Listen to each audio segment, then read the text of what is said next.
नमस्कार दोस्तों, मैं आप सभी का बहुत बहुत स्वागत करती हूँ आपके अपने YouTube चैनल महेंद्रगढ़ व्लॉगर रेखा तंवर में। आज मैं आप सबको सुनाऊंगी शनिवार के व्रत की कथा। यदि आप शनिवार का व्रत करते हैं तो आपको व्रत कथा जरूर सुननी चाहिए।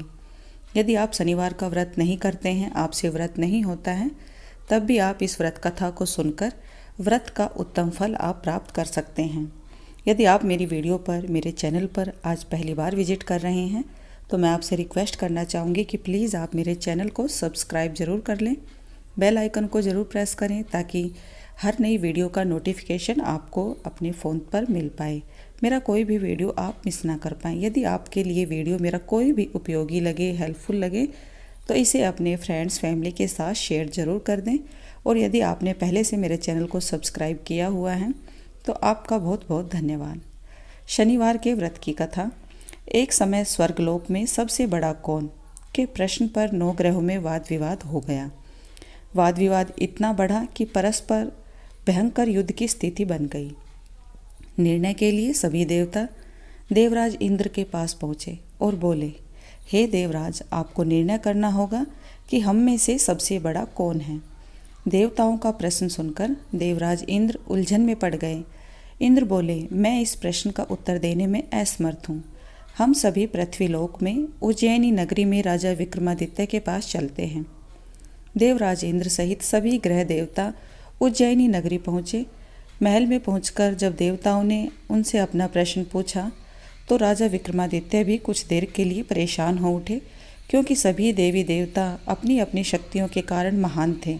किसी को भी छोटा या बड़ा कह देने से उनके क्रोध के प्रकोप से भयंकर हानि पहुंच सकती थी। अचानक राजा विक्रमादित्य को एक उपाय सूझा और उन्होंने विभिन्न धातुओं स्वर्ण, रजत, चांदी, कांसा, सीसा, जस्ता, अभ्रक व लोहे के 9 आसन बनवाए। धातुओं के गुणों के अनुसार सभी आसनों को एक दूसरे के पीछे रखवाकर उन्होंने देवताओं को अपने अपने सिंहासन पर बैठने को कहा। देवताओं के बैठने के बाद राजा विक्रमादित्य ने कहा, आपका निर्णय तो स्वयं हो गया। जो सबसे पहले सिंहासन पर विराजमान है वही सबसे बड़ा है। राजा विक्रमादित्य के निर्णय को सुनकर शनि देवता ने सबसे पीछे आसन पर बैठने के कारण अपने को छोटा जानकर क्रोधित होकर कहा, राजा विक्रमादित्य, तुमने मुझे सबसे पीछे बैठाकर मेरा अपमान किया है। तुम मेरी शक्तियों से परिचित नहीं हो, मैं तुम्हारा सर्वनाश कर दूंगा।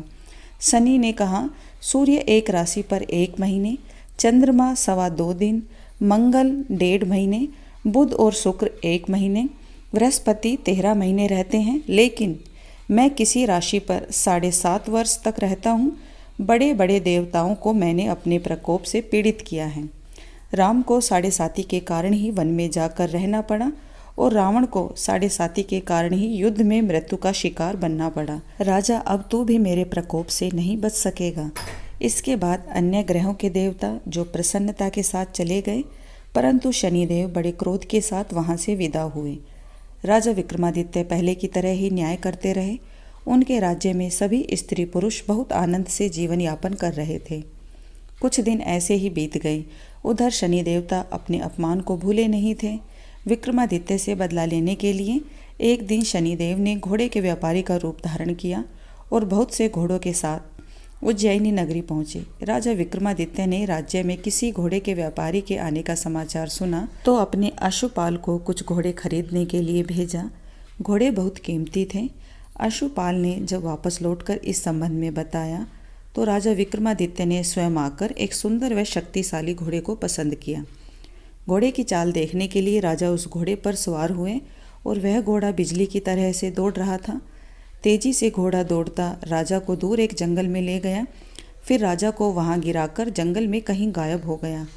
राजा अपने नगर को लौटने के लिए जंगल में भटकने लगा, लेकिन उन्हें लौटने का कोई रास्ता नहीं मिला। राजा को भूख प्यास लगाई। बहुत घूमने पर उसे एक चरवाहा मिला। राजा ने उससे पानी मांगा। पानी पीकर राजा ने उस चरवाहे को अपनी अंगूठी दे दी। फिर उससे रास्ता पूछकर वह जंगल से निकलकर पास के नगर में पहुंचा। राजा ने एक सेठ की दुकान पर बैठकर कुछ देर आराम किया। उस सेठ ने राजा से बातचीत की तो राजा ने उसे बताया कि मैं उज्जैनी नगरी से आया हूँ। राजा के कुछ देर दुकान पर बैठने से सेठ जी की बहुत बिक्री हुई। सेठ ने राजा को बहुत भाग्यवान समझा और खुश होकर उसे अपने घर भोजन करने के लिए ले गया। सेठ के घर में सोने का एक हार खूंटी पर लटका हुआ था। राजा को उस कमरे में छोड़कर सेठ कुछ देर के लिए बाहर गया। तभी एक आश्चर्यजनक घटना घटी। राजा के देखते देखते सोने के उस हार को खूंटी निगल गई। सेठ ने कमरे में लौटकर हार को गायब देखा तो चोरी का संदेह राजा पर ही किया, क्योंकि उस कमरे में राजा ही अकेला बैठा था। सेठ ने अपने नौकरों से कहा कि इस परदेसी को रस्सियों से बांधकर नगर के राजा के पास ले चलो।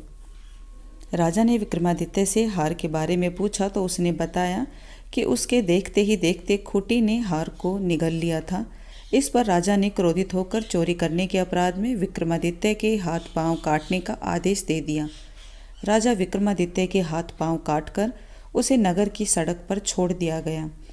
कुछ दिन बाद एक तेली उसे उठाकर अपने घर ले गया और उसे अपने कोल्हू पर बैठा दिया। राजा आवाज़ देकर बैलों को हाँकता रहा।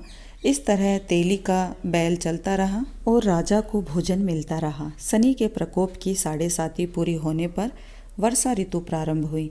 राजा विक्रमादित्य एक रात मेघ मल्हार गा रहा था कि तभी उसके नगर में एक राजा की लड़की राजकुमारी मोहिनी रथ पर सवार होकर उस तेली के घर के पास से गुजरी। उसने मेघ मल्हार सुना तो उसे बहुत अच्छा लगा और दासी को भेजकर गाने वाले को बुला लाने को कहा। दासी ने लौटकर राजकुमारी को अपंग राजा के बारे में सब कुछ बता दिया। राजकुमारी उसके मेघ मल्हार से बहुत मोहित हुई, अतः उसने सब कुछ जानकर भी अपंग राजा से विवाह करने का निश्चय कर लिया। राजकुमारी ने अपने माता पिता से जब यह बात कही तो वे हैरान रह गए। रानी ने मोहिनी को समझाया, बेटी तेरे भाग्य में तो किसी राजा की रानी होना लिखा है, फिर तू इस अपंग से विवाह करके अपने पांव पर कुल्हाड़ी क्यों मार रही है। राजकुमारी ने अपनी जिद नहीं छोड़ी। अपनी जिद पूरी कराने के लिए उसने भोजन करना छोड़ दिया और प्राण त्याग देने का निश्चय कर लिया। आखिर राजा रानी को विवश होकर अपंग विक्रमादित्य से राजकुमारी का विवाह कराना पड़ा। विवाह के बाद राजा विक्रमादित्य और राजकुमारी तेली के घर में रहने लगे। उसी रात स्वप्न में शनिदेव ने राजा से कहा, राजा तुमने मेरा प्रकोप देख लिया, मैंने तुम्हें अपने अपमान का दंड दिया है। राजा ने शनिदेव से क्षमा करने को कहा और प्रार्थना की, हे शनिदेव, आपने जितना दुख मुझे दिया है अन्य किसी को ना देना। शनिदेव ने कुछ सोचकर कहा, राजा मैं तुम्हारी प्रार्थना स्वीकार करता हूँ। जो कोई स्त्री पुरुष मेरी पूजा करेगा, मेरा व्रत करेगा, मेरी इस कथा का श्रवण करेगा, उस पर मेरी अनुकंपा बनी रहेगी। प्रातःकाल राजा विक्रमादित्य की नींद खुली तो अपने हाथ पांव देखकर राजा को बहुत खुशी हुई। उसने मन ही मन शनिदेव को प्रणाम किया। राजकुमारी भी राजा के हाथ पांव सही सलामत देखकर आश्चर्य में डूब गई। तब राजा विक्रमादित्य ने अपना परिचय देते हुए शनिदेव के प्रकोप की सारी कहानी सुनाई।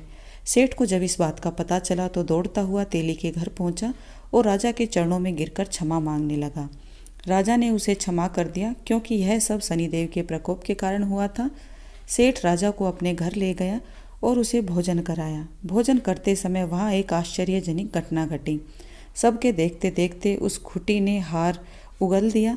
सेठ जी ने अपनी बेटी का विवाह भी राजा से कर दिया था और बहुत से स्वर्ण आभूषण धन आदि देकर राजा को विदा किया। राजा विक्रमादित्य राजकुमारी मोहिनी और सेठ की बेटी के साथ उज्जैनी पहुँचे तो नगरवासियों ने हर्ष से उनका स्वागत किया। अगले दिन राजा विक्रमादित्य ने पूरे राज्य में घोषणा कराई कि शनिदेव सब देवों में सर्वश्रेष्ठ है।